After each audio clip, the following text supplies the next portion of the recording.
It's often described as one of the most livable cities in the world, but those who live in Vancouver's downtown east side would beg to disagree.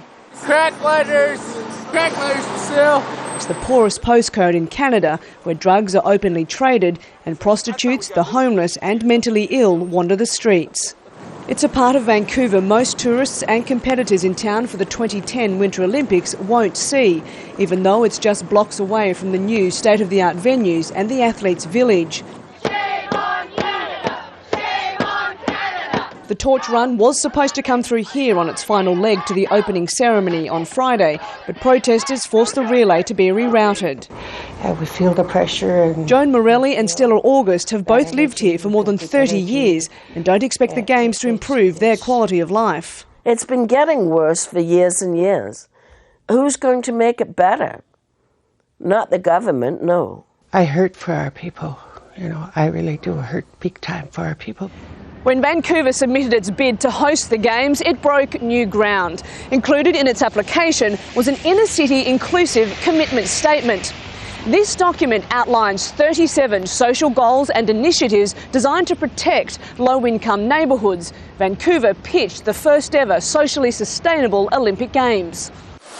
Among the ambitious promises made, no one would be displaced, evicted or made homeless because of the Games.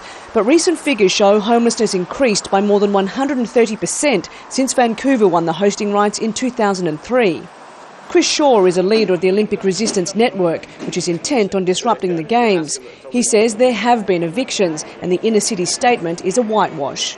Everything that we were promised back in 2003 has turned out to be a filthy lie. We were promised that all those things would be addressed, none of them were addressed. And in fact, many of us are feeling like we were totally betrayed. But the local government stands by its Olympic pledges. I believe we have lived up to those commitments, but there are a number of commitments. There are in fact hundreds there, so to say that we've risen to all of them, I can't comment on.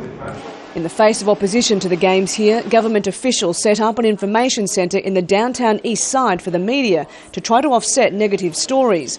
Critics say the neighbourhood has been robbed of vital money and resources which were poured into the Olympics instead. And essentially it's $8 billion spent on a party.